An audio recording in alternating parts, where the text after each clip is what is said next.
1915 is not just a number on the calendar, it is a rupture in the timeline of humanity, a moment when power, fear, and hatred converged to produce one of the darkest stains in modern history.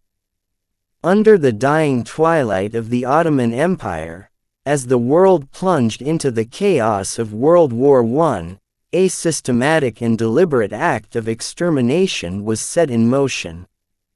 The Armenian Genocide did not begin with bullets, it began with an idea that one people must be erased to preserve another's empire. It was born from rising nationalism, paranoia, and the collapsing pillars of imperial control. The Armenians, who had lived for centuries in Anatolia, contributing as farmers, merchants, doctors, artists, were suddenly painted as traitors in the state's narrative.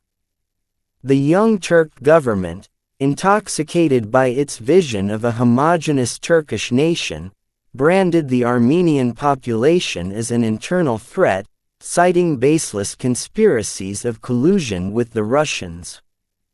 On April 24, 1915, hundreds of Armenian intellectuals and community leaders in Constantinople were arrested, deported, and eventually executed. That date, now solemnly commemorated around the world, marked the beginning of a systematic campaign of extermination. From that point, the machinery of genocide turned with chilling efficiency.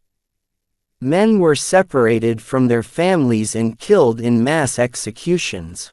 Women, children, and the elderly were forced into death marches across the Syrian desert, where starvation, disease, rape, and slaughter awaited them. These were not isolated atrocities, they were state policy. Over 1 million Armenians were murdered not by the chaos of war, but by cold and calculated design. This was not ethnic conflict. It was ethnic cleansing. And yet, what followed was not justice, but silence. For decades, the world chose to forget. Turkey, the successor state to the Ottoman Empire, has consistently denied the genocide, refusing to acknowledge what happened even as mountains of evidence and testimony pile against that denial. Many nations hesitated to call it genocide, fearful of diplomatic fallout. But truth is not negotiable. It cannot be bartered for strategic alliances or economic interests. The Armenian Genocide remains not only a historical tragedy but a moral reckoning.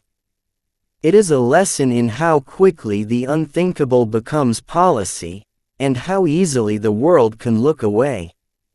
The silence that followed the genocide did not just betray the victims, it empowered future tyrants.